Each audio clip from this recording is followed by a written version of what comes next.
We sold our entire family into slavery. And she was a very young girl at the time. 17. You know, you're talking about 17. By the time he made that three-way call, I was in love. Doctors couldn't figure out what the problem was, and we panicked. This bank robbery was committed in an effort to regain financial solvency. They sentenced my husband to 60 years. When I was ready to pull off my ring, I'm like, look, 2 of my boys supposed to be in prison. They offered me 40 years as a plea deal. When you can look at it, and you can look at our nation's president is a felon now. Ourselves facing 297 years. It was the perfect gumbo that set up. Disaster. Yeah, again, the year would come to a close. We've done that for 21 years, and can you imagine the level of insanity? Where the truth never lies. We are back with another episode of Scars. Today I get to sit down with Miss Fox and Rob Rich from New Orleans, Louisiana, to talk about their film, Time. How are you guys doing? Oh, we are doing well, Excited here to be here with you, and despite the rain, it's sun shining on our side. Yes, indeed. And then when you even think about being able to share our Oscar-nominated story, Time, which for your viewers is on Amazon Prime Video, to be able to share that story on your platform, we are just absolutely honored. Thank you so much for having us. That is what's up. Indeed. That is what's up. So before we get started, tell everybody a little bit about the film. I probably would start with telling everybody a little bit about who we are. Okay. Well, collectively, we are known as Fox and Rob Rich. We're a formerly incarcerated couple who spent more than 21 years behind bars before receiving clemency in 2018. Probably one of the greatest takeaways that we had from our time of incarceration was that to be free is to free others. So since I've come home, we started an organization that works toward that end. But before I go there, I think it's equally as important to share with the audience that our past or our history starts before the bank robbery. Our history actually dates back to 1987, where we met as high school sweethearts. We met through a mutual friend of ours. I was home visiting on leave from boot camp, from the Navy, and had just gotten discharged from the Naval Yard here in Philadelphia, and went back to my hometown of Shreveport, Louisiana. Ended up getting a phone call from a church friend of mine, and she was kicking it with Fox, and it's two sides to this part of the story, and it just depends on which one of us you ask. So since I'm leading right now, I'll just say that they was shooting hooky from school one day and needed a ride. A mental health day. Everybody needs a mental health day. Right.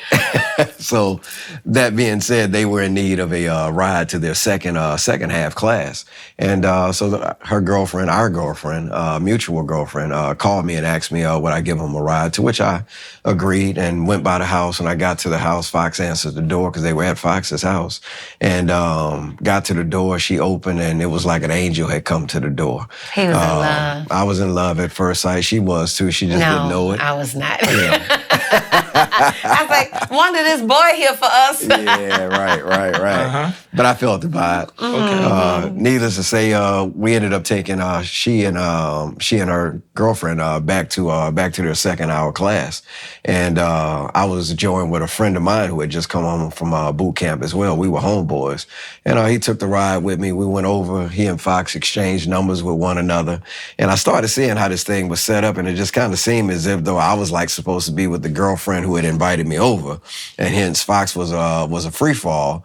And so my partner ended up hooking up with her. He got her phone number. Later on that night, after everything had shut down, I got back home, and I thought about that girl that I met earlier today. And then it dawned on me. I said, oh man, my boy just called her from my phone a little while ago. But he didn't seem like he was feeling her too much. So I said, let me go and hit her up.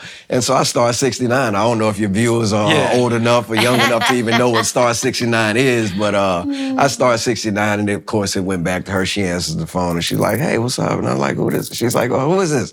I'm like, this is Rob. She's like, Rob who? And I'm like, Rob, the one who gave you the ride earlier today. She's like, oh, I thought you was Wanda's man. I was like, thought I was Wanda's man. I said, what made you think that? She's like, because that's what she told me. I said, okay, well, we need to fix that. And so I utilized another service that was made available to us back then. I hooked her up on three-way. So I said, let's call Wanda. We call her on three-way. We can go ahead and get this settled right quick. So Wanda gets on the phone. She gets on the phone and was like, hey, girl, what's up? She was like, hey, I'm on the phone with Rob. And he said something about, didn't you tell me that y'all was like a thing or something? And she was like, well, next thing you know, the phone went silent. So one had hung up, and I was like, okay, I think that settles that. So you knew. Oh, I knew off the dump. Yeah, I mean, we were just like partners. I was cool with her sister and all of that, but we weren't a thing. I had never cut before, or nothing like that. I hadn't even ever kissed her before. You know what I'm saying? So how we became a thing, I don't know, but at any rate, we was able to settle that. And by the time he made that three-way call, I was in love, and 38 years later, he still got me. So right, that's what I'm talking about. So this month will be 28 years of marriage for us. 24th of this month, and 28 years of marriage, and November will make 38 years in union to one another. So that is a beautiful thing. He's been around for a minute. Yeah. Hey, he knew what he wanted. Right. She did too. I just had to convince her. Anyway. His friend didn't know what he could have had. And he said, okay. Right. Let's do it. That's right. Now, are you still friends with him? The guy? No, actually, he went AWOL from boot camp, but I hadn't seen him since then, so I don't know if he fell off the ship or what. There you go. I don't know, but I'm glad he did step in because it has been an amazing ride. Yeah. I think that when we, I know that, as we look at our scars, probably so much of that just comes from us coming from broken homes, so many of us. And I'm just grateful that even through 21 years of incarceration, Rob and I were able to raise our children in a sense of love that served as a foundation for them and actually prevented them from having so many scars into their adulthood. So, I thank God for that journey. Okay. Yeah, yes, indeed.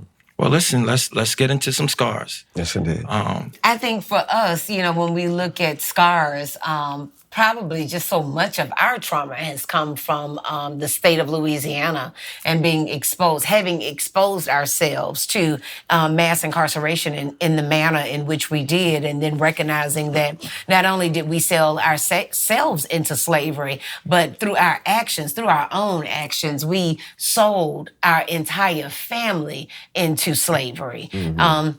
Because as your viewers may recall, the 13th Amendment to the Constitution abolished slavery except in the commission of a crime or being dutifully convicted of a felony. And so when you really put those pieces together, then you understand you didn't just break the law. You didn't just enter into the system of mass incarceration. You actually subjected yourself back into slavery. Mm-hmm. And I don't know of another scar that can really even compete with that when we think about what our ancestors did to overcome slavery, what our ancestors did to actually be free. And then here we were as young adults with a family and feeling so compelled that we actually ended up taking this route. Mm-hmm. Yeah. And I would probably even go just piggybacking off what Fox has already said, and that is that I think our scars even go back that 10-year period that we spent on again, off again, dating one another. I mean, just in relationships with when we think about our young couples that are coming up nowadays, or people that are potentially looking to be coupled. Yeah. That we do a lot of hurting to one another, in our efforts, because for some reason or another, being a couple in this day and time seems to be almost connected to like being married, and you don't realize that you're single until you're married. So just some of the ways that we carry on. Say that for them again, baby. You're single until you're married. But in a lot of ways, I think that in the courtship, we have a lot of expectations that we put on one another. And a lot of times we don't live up to those expectations because we're young and we're in love. And, the emotion of love it's a hell of an emotion to navigate. And like I say, oftentimes I found in my own personal experiences and vicariously through the experiences of others, I realized that they don't handle the emotion of love very very easily. They don't navigate it very well. But I think a lot of it is because of the expectations that we put there. Your woman is supposed to do this. Your man is supposed to do that. Your woman is supposed to do the other. The man is supposed to do the other. You're supposed to know what I'm thinking before I figure out what I'm thinking. And all these other things that are there. And as a result of it, we break up. So, ours is just that, we broke up off and on for an array of different reasons. And it was just the hurt that we brought to one another from our lack of understanding, our lack of a blueprint or a template. Wisdom. To follow. We did not have the wisdom that should accompany, love whenever you find yourself there. So those were just some of these scrapes that we brought into the relationship. So by the time that this bank robbery was committed in an effort to regain financial solvency for a business venture that went south, we realized as we were going through it, just all of the scrapes and bruises that we had placed upon one another just from that 10-year journey before we ever reached the pulpit and exchange nuptials with each other. So yeah, I'm sure just like us, many of your viewers, they've been banged up by life, because life be life, and man, as the people say, right? And in that, like I said, you get banged up pretty bad. But the one thing that I've also grown to know and learn about scars is that once they heal and once you give them the proper treatment and you can put the salve over them or you can, massage them and do those types of things, that one spot, that point of entry where the scar takes place or whatever, it becomes tougher. It becomes more fortified and strengthened as a result of it. So, just understanding those things that our scars shouldn't necessarily define us as much as that they should work to strengthen us. Absolutely. To become the people that we ultimately become in the event that we take our scars, in a way that says that, okay, this is just a build out to what it is that I'm ultimately going to become. I tell people all the time, you have to just understand the why. And I think to do that, it would, as I may mention, after Fox and I had done the 10-year on again, off again relationship, we decided that we had courted each other long enough, and it was now time to, make this official. And so I asked Fox to marry me, and she agreed. We eloped ultimately, and ended up going to a small chapel down in Kissimmee, St. Cloud, Florida, where we married. After we married, we bungee jumped in an effort to consummate our marriage.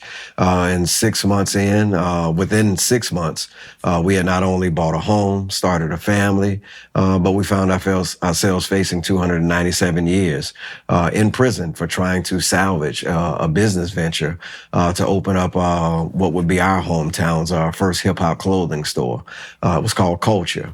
And so this robbery that we committed was after an investor pulled out on us and kind of left us high and dry, holding the bag. And in a moment of desperation, we had a child of ours, our third oldest child, took sick with some life-threatening or what appeared to be life-threatening ailments.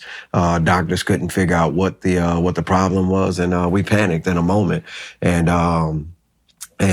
called ourselves trying to create something that we thought would be a fix to our problem, but it turned out that it wasn't a fix, but it was actually a hell of a blow that had been delivered to our relationship. And like I said, after going through trial, after going through all of the processes, we ended up out of those 297 years being sentenced to 60 years in prison myself, 45 years respectively for my nephew, and 19 years for Fox, all of whom were first-time felony offenders in a crime that even the victims in the crimes were only calling for a 10-year bid. And the district attorneys sidestepped the pleas of the victims, and ultimately ended up taking us to trial due to an overzealous prosecutor as well as a money-hungry attorney. We found that it was the perfect gumbo that set up disaster. A disastrous moment for us. And as a result of it, we would spend the next 21 years and 4 days fighting to try to right a wrong.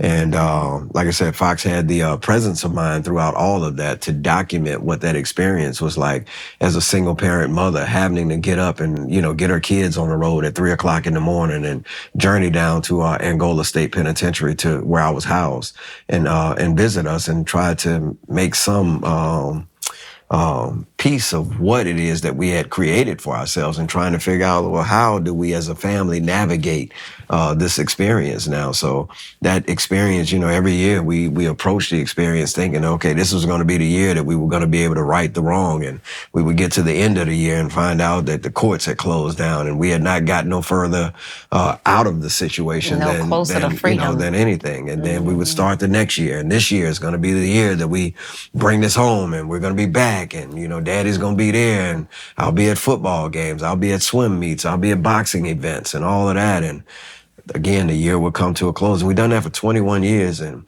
can you imagine the level of insanity, that people, must think that you be going through in order to think that this is the year that you're going to come home when nothing on the ethers is saying that this is the time that you go home. And so, that was kind of some of the backdrop or the backstory in terms of how we went from being high school sweethearts, eloping and getting married, and then facing serious prison time. And so for me, I would probably just add in there that one of the things that I think most when I think about scars is that I try to take them for what they are worth in the learning moments that they offer us on life's journey. But I don't sit in my scars. And so I know when people see Rob and I, they think, it couldn't have been that bad. They're too happy. Or, couldn't have been that bad. We never want to give the impression that it wasn't that bad. Don't mistaken our joy for as a way of really taking away from how horrible the experience was that we went through.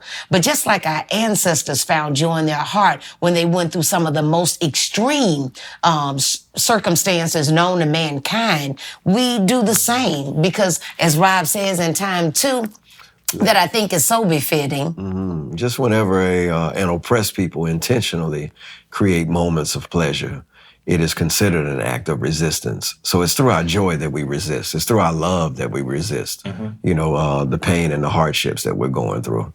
So I just say to your viewers that, the scars, just the fact that you got over them, got through them, that's a reason to rejoice and to rest in that joy and let that joy guide you. To go through these things, you've got to understand the why. And, but I didn't know the why. I just had to understand that there was a why. And one day it may be revealed to me in a way that I can understand. But I mean, when you say that you broke the law, but you took $5,000 and for that penalty, the retribution that the state seeks is a practical life sentence against your loved ones and you. When I was going up before the courts, even myself, they sentenced my husband to 60 years. Our fall partner, which was my husband's nephew, they sentenced him to 45 years. He wasn't even 20 years old, didn't even have a weapon. And then they wanted to sentence me to 40 years for dropping them off near the bank.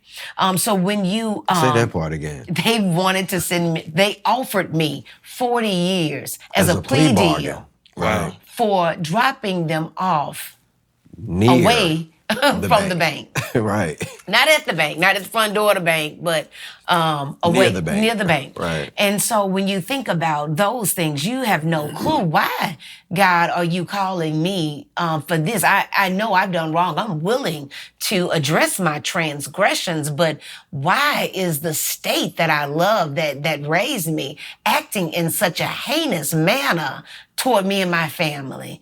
And so I think that you just have to keep knowing that there is a why, and the why will be revealed on the other side. That's right. Yeah. That's right. So that was it for me, is just not being clear that I had no clue why this was transpiring in my life to this degree. But I know that all things work for the highest good, you know, and in knowing that, as a matter of fact, I'll share this with you, Mr. Seals, our son, Remington, he is our eldest son. And when I got Picture ready. that. Remington, Steele. Yeah. That's where she got the name from, actually. And so when I was about to prepare to leave to go to prison, and I had taken my plea deal and was about to leave to go to prison, I had 4 children at the time. My eldest son was 6, about to turn 7. My second oldest was 3. The twin boys were 10 months old at the time. And so for me, when I pulled Remington on a one-on-one to say, listen, I'm actually going to have to go to prison. I'm going to have to leave you. And not only that, I'm going to need you to step in and be man of the house while your father and I are away in prison, and help your grandmother with your 3 younger siblings. He's not even 7. And so when he's in dental school, he's studying to get into dental school, and he calls me one day. He says, Mama, I got a word for you that you are gonna love. And I'm like, what's that, kid? He says, pronoia. And he says, when I heard this word and the definition, because they're studying these vocabulary words for the dead, he says, when I saw this word, I knew it was you, and I had to call you and tell you. I said, well, what does pronoia mean? He says, it's the opposite of paranoia. It is one's belief that the universe is always conspiring for your greatest good.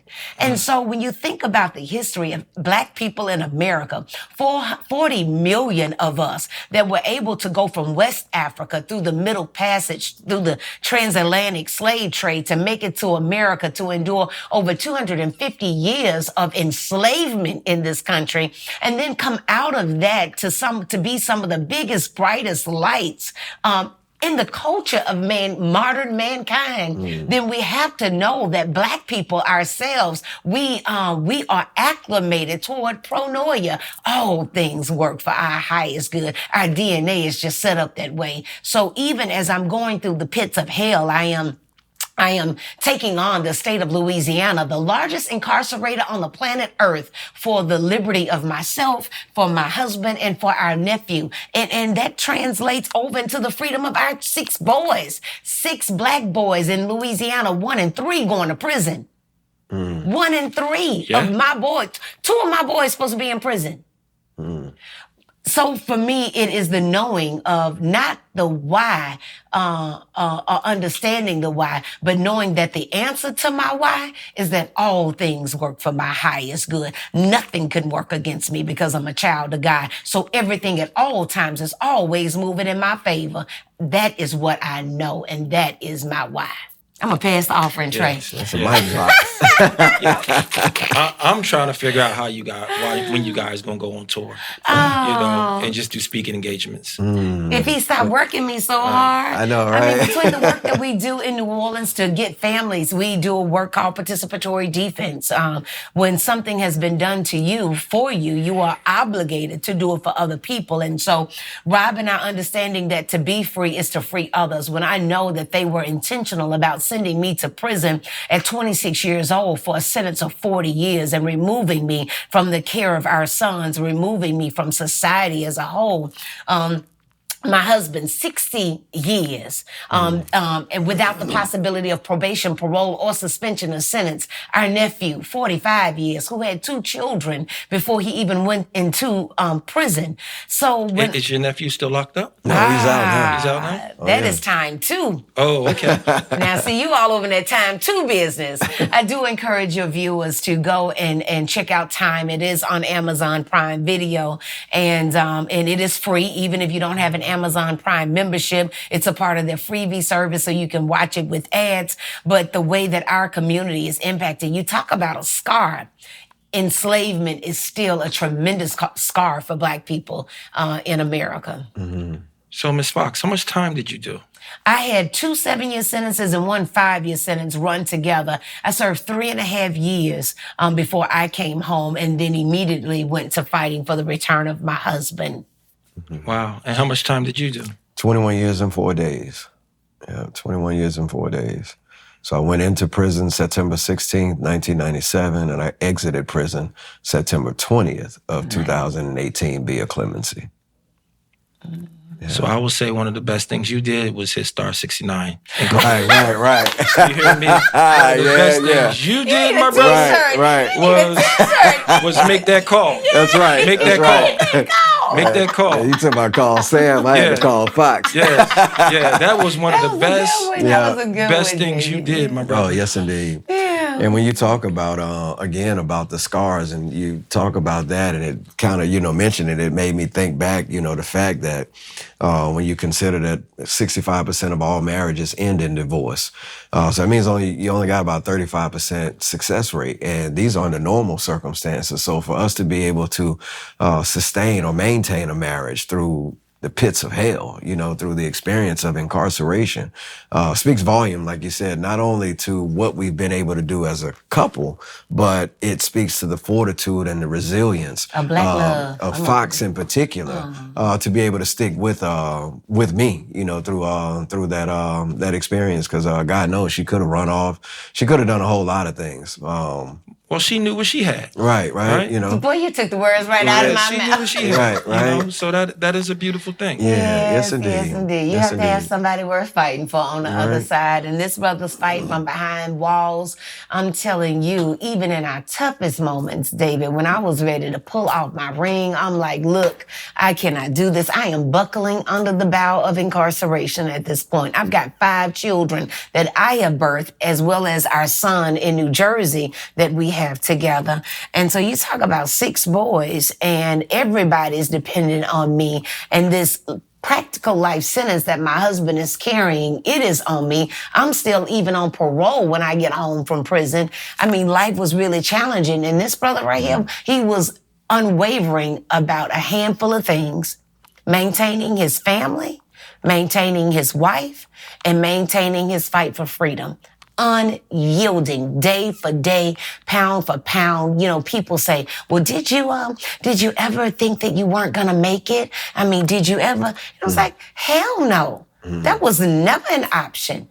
I was going to die trying. But to ever think that if we would have thought and given them, said, oh, well, it's not going to work out. What are we going to do? We hope it. No, not the God we serve. Right. We don't have an option. We don't have an option. Not to make it. There you go. Yeah. That brother showed how steadfast he was from the beginning. So I'm still blown away with that. That brother said, she said, I'm who?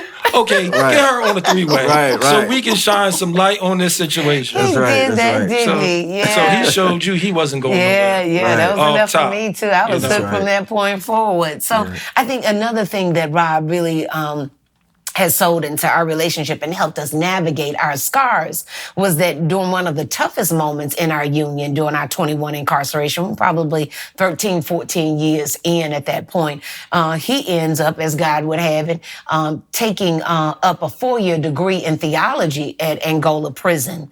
And through the New Orleans Theological Baptist Seminary, a world-renowned theology school. And just so happened that particular semester, one of his classes was marriage counseling. And so he was reading a book by an author named Gary Smalley. And he calls me and he's like, you know what, Fox, we're going to get through this. And I have the key. And I'm like, well, what's the key? Like, how you just going to have a magic key? And he's like, I know that all we've got to do is make more deposits than we do withdrawals. And you and I, over the years together, have made many deposits into one another's lives. And so I believe that we have enough in us, enough fortitude to be able to sustain the withdrawals that what we're going through now will create in our bank account of love. And so I just encourage other viewers, as you're dealing with your scars in your union, that you treat your union like your bank account and just make sure that you're making far more deposits in that bank account of love than you are withdrawals from it. Because the withdrawals are going to come. We're human, right? But it doesn't mean that you can't sustain the withdrawals. That's right. Absolutely. Absolutely. Yeah, that's right. It's every time I hear Fox go back into these moments, it takes me back through time. And as we talk about scars, it made me realize that, I'm thinking like, man, how did we get through that? Oftentimes, you really have to ask yourself like, wow, we really got through that, but how?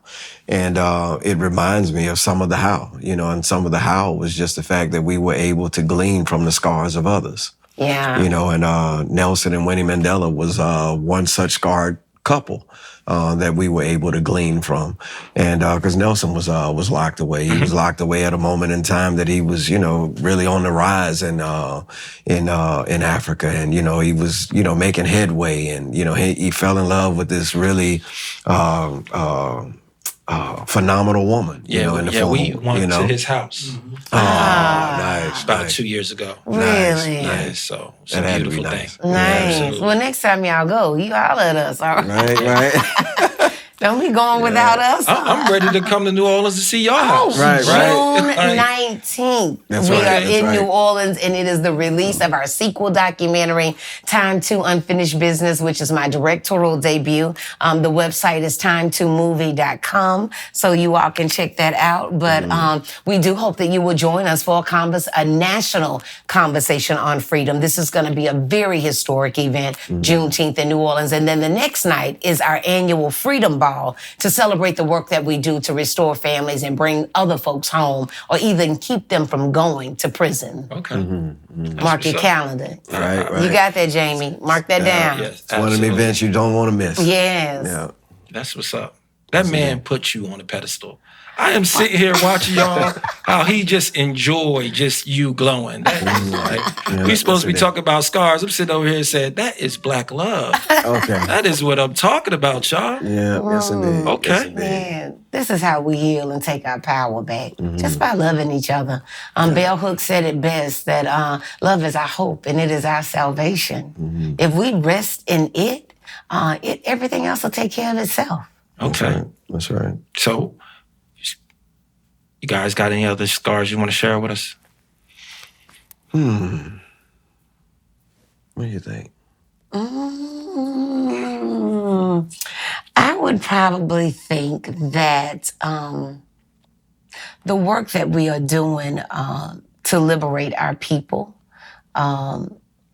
it can be overwhelming. And I think that it is a constant balancing act. To go inside of prisons, hear the doors close, to feel it all over again when you are hopelessly trapped in this maze of incarceration yourself. And so each time you have that experience, each time we come and do an interview and share our story, we have to go back into what transpired with us. And it doesn't make it as the time moves, it doesn't make it any easier to relive it in each moment. So for us, I think often when you have your story told or you see people who've gone through something and they share that tragedy in their life, I think the audience should really give credit to people who are willing to share their trauma, because you have to relive it, and you relive it because you're hopeful that it helps someone else. Okay.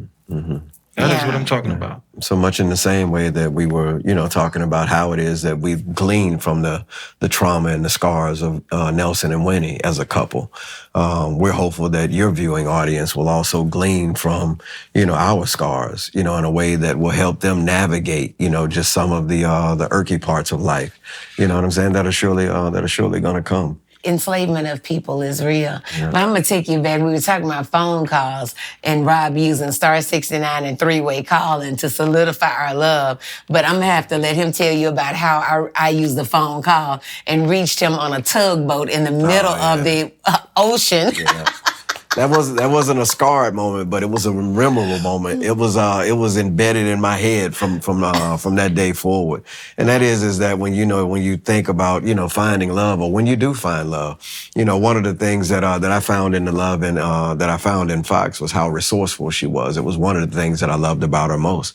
And she was a very young girl at the time. 17. You're talking about 17 years old, and you're like, how resourceful can a 17-year-old girl possibly be?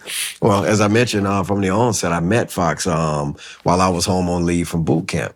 Well, my first duty station, I ended up getting sent overseas to Holy Loch, Scotland. So in so doing, I had to go to firefighting school in Virginia first before I got deployed. And while in firefighting school, I get a phone call one day, but it was a phone call that happened on a payphone just outside of my dormitory setting. And on it, you know, a guy tells me, when I pass by the front desk, guy stops me and tells me, he said, hey, man, he said, you got a phone call. And so I'm trying to think like a phone call. I just got to Virginia. I don't know nobody here. Why would anybody be calling me? And if you ever been to Norfolk, Virginia, you know, on the naval base that's there, I mean, this place is huge. This place is like big as Manhattan, you know? And I'm like, why would it? Well, maybe he got it messed up. So I get to the phone. It comes out. It was actually her. And I'm like, how did you find me here? I don't even know the number here. I my McDonald's paycheck to give me some quarters. And I kept calling until I got the number for him.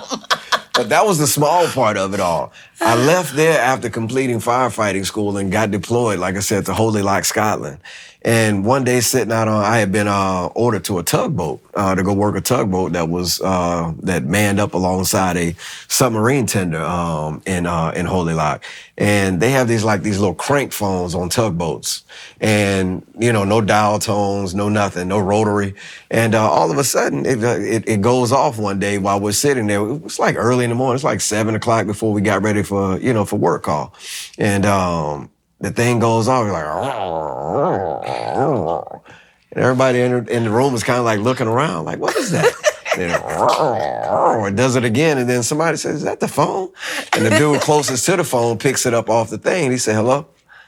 And we says, hello. He's kind of like started looking around, and then all of a sudden his eyes land on me, and I'm wondering, like, what you looking at me for? You know, so I'm thinking maybe it's the captain up top calling down saying, y'all need to clean up, get it together because work call is about to happen or something, you know. But we all sitting there, and then all of a sudden he say, hey, Rich, he says, for you. And I say, for me? And now, you know, I'm thinking, here I am again. So I'm like, man, come on. You know, why you messing with me early this morning, right? So I get on the phone. She's like, hey, babe. And I'm like, how did you reach me here?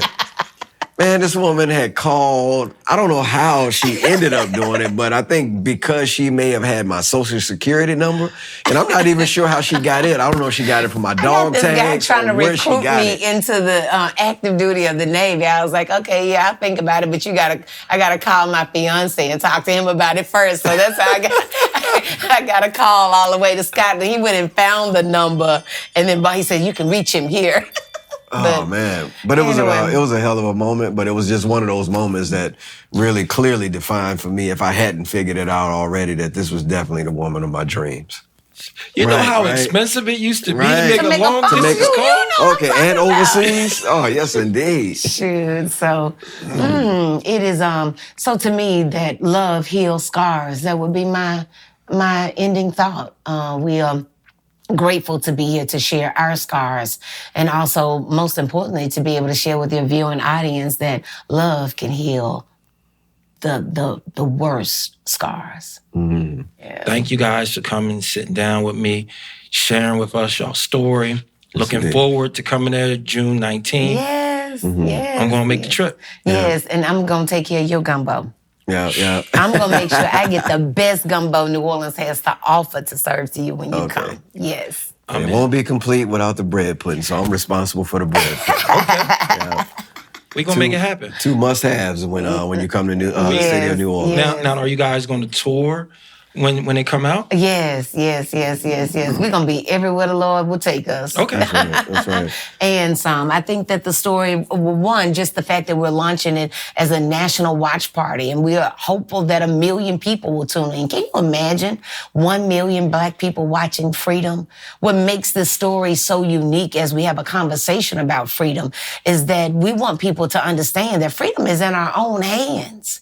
We must liberate ourselves. We have a duty and an obligation to go back and reclaim the lives of our loved ones that have been enslaved in this system. Mm-hmm. That's what I'm talking about. But not just 1 million Black people, because they got some other people that got some money. Yeah. And that being said, 1 million of any kind of people joining us on this night to watch this film and then to engage us in a conversation thereafter is something that is groundbreaking. Is revolutionary. See, Rob is on that. He ain't worried about DEI in this campaign. Right, He said, "Give me all of them." Everybody in. Because when you look at it, I mean, at one time, incarceration was clearly a black thing. Yeah, We black and brown. Yeah. And then it went from black and brown to where now it is incorporated white. Because when you can look at it, and you can look at our nation's president is a felon now, 35 times over. Yeah. According to the city of New York, our outgoing president is the father of an incarcerated person because his son needed a pardon because he was felon with a firearm. You know how many felons with a firearm exist in our communities that have gone and done time? You know what I'm saying? Being busted with a firearm after picking up a felony. So when you think about that, you can realize that incarceration has touched so many layers of our people, society. where 1 in 3 of us are holding a felony conviction ourselves, and 1 in 2 of us know someone that is incarcerated. So again, like I said, it's reached astronomical proportions, and it's about time that we have a conversation about it. So that is what we intend to do on June 19th of this year, 2025, live from New Orleans. We're going to have a conversation about freedom, and we're going to watch freedom unfold in time to unfinished business. That's what I'm talking about. Right here. Hope you guys enjoyed this episode of Scars. We out. Scars on the surface, but they deeper within. Every stitch is a chapter, every break is a win. From the pain we ascend, like the phoenix we rise. Scars podcast where the truth never lies.